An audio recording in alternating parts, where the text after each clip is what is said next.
దేశ ప్రధాని నరేంద్ర మోడీ రాష్ట్ర పర్యటనను విజయవంతం చేయాలని ఒంగోలు శాసనసభ్యులు దామచర్ల జనార్దన్ పిలుపునిచ్చారు. సోమవారం ఒంగోలులో ఎన్టీఆర్ భవన్లో నియోజకవర్గ విస్తృతస్థాయి సమావేశం నిర్వహించారు. ఈ కార్యక్రమంలో ముఖ్య అతిథిగా ఒంగోలు ఎమ్మెల్యే దామచర్ల జనార్దన్ మాట్లాడుతూ ఎన్డీఏ కూటమి ఆధ్వర్యంలో మే 2వ తేదీన అమరావతిలో జరిగే కార్యక్రమానికి ముఖ్య అతిథిగా ప్రధాని హాజరు కావడం శుభపరిణామం అన్నారు. ఈ కార్యక్రమం విజయవంతం చేయడంలో పార్టీ శ్రేణులు ముఖ్య పాత్ర పోషించాలని అన్నారు. ప్రత్యేకించి నియోజకవర్గం నుంచి 5,000 మందికి తగ్గకుండా పాల్గొనేలా చూడాలని అన్నారు. ప్రధాని నరేంద్ర మోడీ రాజధాని నిర్మాణంలో భాగంగా రాష్ట్రానికి విచ్చేయడం సంతోషంగా ఉందని అన్నారు.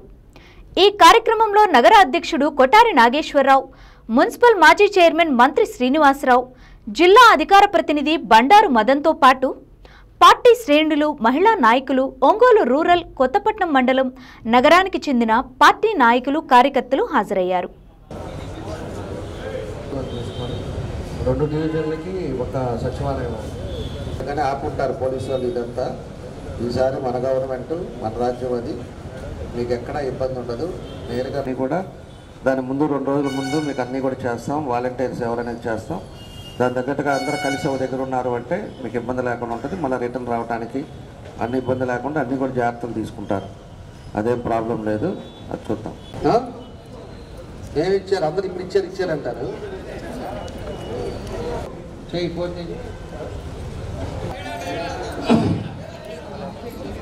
అంటే గ్రూపులు పెట్టుకునేదనో కావాలని మీరు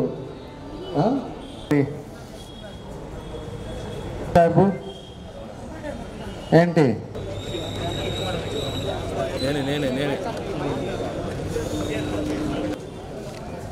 చాలా సంతోషం. ఈరోజు ఒక 2-3 ఇష్యూస్ మీద ఈరోజు ఈ సమావేశం ఏర్పాటు చేశాం. దీనికి ఈ కార్యక్రమానికి ముఖ్య అతిథులుగా డోన్ నియోజకవర్గం నుంచి అబ్జర్వర్గా, ఆయన సీడ్స్ కార్పొరేషన్ చైర్మన్గా మొన్న మన గవర్నమెంట్లో ఆయన కూడా చైర్మన్ పదవి ఇచ్చారు.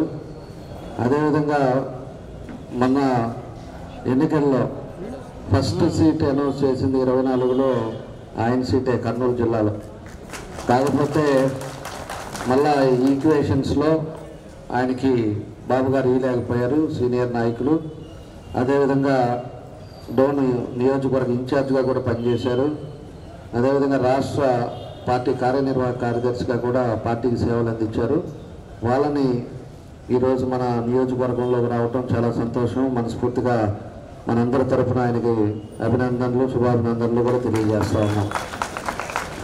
అదేవిధంగా వేదిక మీద ఉండే అందరూ తెలుగుదేశం పార్టీ కుటుంబ సభ్యులందరికీ కూడా పేరు పేరున నా నమస్కారాలు తెలియజేస్తున్నాను. ఈరోజు ముఖ్యంగా ముఖ్య నాయకుల వరకు, అంటే పొద్దున మధ్యాహ్నం అనుకున్నాం, అంటే లేట్ అయితే మళ్ళీ ఎందుకని చెప్పేసి, అది 28 కాబట్టి దగ్గర 2వ తారీఖే మన కార్యక్రమం ఉంది. ఓసారి మన వాళ్ళందరితో కూడా మాట్లాడదామని చెప్పి ఆ టైంలో మధ్యాహ్నం అనుకున్నాం. అందరికీ ఫోన్ చేసి మెసేజ్ పెట్టమని చెప్పేసి చెప్పాం. దానికి ముఖ్య ఎవరైతే డివిజన్ ప్రెసిడెంట్లు ఉన్నారో, అదేవిధంగా బూత్ ప్రెసిడెంట్స్, క్లస్టర్స్, ముఖ్య నాయకులు అందరూ కూడా కబురు చేసాం. తెలవగానే ఈరోజు వచ్చిన మీ అందరు కూడా మనస్ఫూర్తిగా పేరు పేరున నా నమస్కారాలు, అభినందనలు తెలియజేస్తున్నాను. కాబట్టి ఈరోజు ఒకసారి మనం ముందుకు గమనించుకుంటే, మనం ఏది చేసినా కూడా ఒంగోలు, ప్రకాశం జిల్లాలో ఒంగోలులో ఏది చేసినా కూడా పార్టీ తరఫున చేసిన ఏ కార్యక్రమం చేసినా సక్సెస్ఫుల్ చేశాం. అందుకే చంద్రబాబు నాయుడు గారు కొత్తది ఏది పెట్టినా కూడా ముందు మన దగ్గరే ట్రైల్ వేస్తారు. వేసి ఒంగోలులో సైడ్ పెట్టండి, ఒంగోలు అయితే బాగా చేస్తారని చెప్పి మన దగ్గర పెట్టడం జరుగుతూ ఉంటుంది. ఆ రోజు మహానాడు ఆ విధంగానే పెట్టారు. మహానాడులోనే మన ఒంగోలు జరగటం, మహానాడు తర్వాత నుంచే రాజకీయంగా కూడా ఊపందుకుందనేది మనం చెప్పేది కాదు. ఈరోజు కనపడ్డా కూడా అందరూ కూడా చెప్తూ ఉంటారు. అదేవిధంగా యువగలం కూడా ప్రకాశం జిల్లా అంతకుముందు జరిగింది ఒక ఎత్తు అయితే, ప్రకాశం జిల్లాలో మొదలుపెట్టినప్పటి నుంచి మన ఒంగోలులో జరిగిన యువగలంది ఈ రోజుకి కూడా కనపడ్డప్పుడల్లా మన లోకేష్ గారు చెప్తానే ఉంటారు, డీజే అన్న ఒంగోలు అంటే అదిరిచ్చే ఆ రోజు, అది ఈ రోజుకి కూడా చెప్తానే ఉంటారు. ఆ విధంగా మనం కూడా ఏది చేసుకున్నా కూడా ఒక చిత్తశుద్ధితో మనం పనిచేస్తాం. అదేవిధంగా మనకి రైతులు, మహిళలు వచ్చేటప్పుడు ఆ రోజు రైతులు, రాజధాని రైతులు ఇబ్బందులు పడి వాళ్ళంతా పాదయాత్ర చేస్తే దాన్ని ఒక ప్రత్యేకంగా మనం కూడా ఆ రోజు ఎన్ని ఇబ్బందులు పెట్టారో మీ అందరూ కూడా తెలుసు. అయినా కూడా అది కూడా సక్సెస్ చేసి రైతుల్ని అన్ని విధాలుగా కూడా వాళ్ళని ఇబ్బంది లేకుండా మన నియోజకవర్గాల నుంచి, మన జిల్లా నుంచి పంపించేదాకా మనం అందరం కూడా కలిసి ఆ రోజు టౌన్లో పాదయాత్రలో కూడా ఉండి దాన్ని జయప్రదం చేసి వాళ్ళందరూ కూడా రైతుల్ని గౌరవించి పంపించింది కూడా మన దగ్గరే జరిగిందని చెప్పేసి కూడా మీకు ఈ సందర్భంగా గుర్తు చేస్తూ ఉన్నా. ఇలాంటిది ఏ కార్యక్రమం చేసినా కూడా మనం ఒక పద్ధతి ప్రకారంగా సక్సెస్ఫుల్గా చేశాం. కాబట్టి ఈరోజు ప్రధానమంత్రి గారు మళ్ళా రేపు 1,00,000 కోట్లు శంకుస్థాపన చేయబోతున్నారు. 5 సంవత్సరాలు వెనకబడ్డాం. అంతకుముందు చేసిన రాజధాని దానితోటే ఆగిపోయి ఆ తర్వాత జరిగిన ఎపిసోడ్లు అంతా కూడా మీ అందరికీ తెలుసు.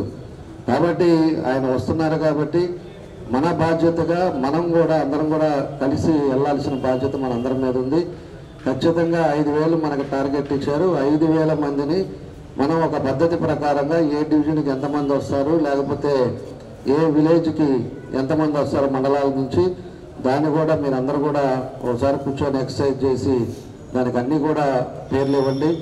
ఏ బస్సుకి, ఏ విలేజ్కి ఎవరు లీడ్ తీసుకుంటారు, అదేవిధంగా మన డివిజన్కి ఎవరు లీడ్ తీసుకుంటారు, మీకు దానికి కావాల్సిన వసతులు ఏం కావాలి అనేది కూడా అవన్నీ కూడా దాని పద్ధతి ప్రకారంగా ఎక్కడా కూడా మనకి ఇబ్బంది లేకుండా దాన్ని కూడా చర్యలు తీసుకుంటాం. దాన్ని మనం ఒక పద్ధతి ప్రకారంగా ఏదో వచ్చింది బస్సు ఎక్కామనేది కాదు, మళ్ళా రిటర్న్ వచ్చేటప్పుడు కూడా అందరూ ఉన్నారా లేరా, మన బస్సులో వాళ్ళు 40 మంది 5 వస్తే 40 మంది మన వాళ్ళు ఎక్కారా లేదా అనేది కూడా మొత్తం భద్రంగా మళ్ళీ మన ఇంటికి చేరే విధంగా దానికి రెస్పాన్సిబుల్గా ఒక పర్సన్ ఉండేటట్టుగా దాన్ని అన్నీ కూడా చర్యలు తీసుకోవడానికి మనకి ఇంకా టైం ఉంది. కాబట్టి దాని అన్నీ కూడా పేర్లు కూడా అన్నీ రాసుకొని దాని పద్ధతి చేయాలని కూడా మీ అందరికి కూడా తెలియజేస్తున్నా. కాబట్టి దీన్ని కూడా జయప్రదం చేసుకోవాలి. ఖచ్చితంగా 2వ తారీఖున మన జిల్లా నుంచి, మన ఒంగోలు నుంచి దగ్గర 120 బస్సులు, ఆల్రెడీ బస్సులు కూడా చెప్పేశాను, 120 బస్సులు తగ్గకుండా అందరం కూడా మనం వెళ్ళేటట్టుగా మీరందరూ కూడా దాని ప్లాన్ రెడీ చేసుకోవాలని చెప్పేసి కూడా మీకు ముఖ్య నాయకులకి మీ అందరూ కూడా నేను తెలియజేస్తా ఉన్నా. కాబట్టి దానికోసం ఈరోజు ప్రత్యేకించి మనం ఈ సమావేశం ఏర్పాటు చేశాం. దాన్ని కూడా మనం అందరినీ ముందుగా చెప్తే అందరూ కూడా దాని మీద కొంచెం కాన్సన్ట్రేట్ చేస్తారనే ఉద్దేశంతో అదొకటి పెట్టాం. రెండవది ఉండే సమస్యలు, ఎందుకంటే నేను దిగజేరికి 14 డివిజన్లు ఉన్నాయి, వాళ్ళతో మాట్లాడింది. మిగతా వాళ్ళందరితో కూడా కాసేపు కూర్చొని 45 నిమిషాలు కూర్చొని వాళ్ళ ఏ సమస్యలు ఉన్నాయి, ఏంటి, మనం ఏం చేయాలనేది కూడా అన్నీ కూడా అవన్నీ కూడా సభ్యులు నేర్చుకున్నాం. ఆ సభ్యుల చేత కూడా రాబోయే రోజుల్లో మనం ఎవరినైతే పెట్టుకున్నామో వాళ్ళ చేత పని చేయించుకోవాల్సిన బాధ్యతలు ఉన్నాయి. వాళ్ళు కూడా డివిజన్ ప్రెసిడెంట్ కానీ ఈ కేఎస్ఎస్లో ముఖ్య నాయకులు ఎవరైతే ఉన్నారో వాళ్ళందరూ కూడా ఉన్నారు. మనం నాయకులుగా ఉండాలి అంటే మనకుండే పరిస్థితుల్లో, ప్లేస్లో గౌరవం ఉండాలి. మనం ప్రజల్లో గౌరవం తెచ్చుకోకపోతే నాయకులుగా మనం చెప్పుకుంటాం తప్పితే ప్రజలు మన నాయకుడిగా అనరు. అది మనం గుర్తుపెట్టుకోవాలి. మనం ఎప్పుడు కూడా నేను నాయకుడిని, నాకు అది కావాలి ఇది కావాలి అంటే నాయకత్వం అనేది రాదు. మనం ప్రజల్లో నుంచి ప్రజలందరూ కూడా కోరుకోవాలి, ఇతనైతే బాగుంటుంది అనే పరిస్థితి ప్రజల దగ్గర నుంచి వచ్చినప్పుడే వాళ్ళు నాయకులు అవుతారు.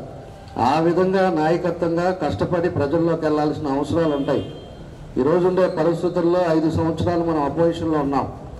ఆ రోజు ఎవరు ప్రజలు రారు. నాకు మీటింగ్ జరిగిన మన వాళ్ళందరూ వచ్చిన వాళ్ళకి కూడా నేను చెప్పాను, వాళ్ళు మన దగ్గరికి అప్పుడు ఎవరు రారు, ఎందుకంటే వాళ్ళ దగ్గరికి పోయినా గవర్నమెంట్ వాది కాదు కదా అని చెప్పి.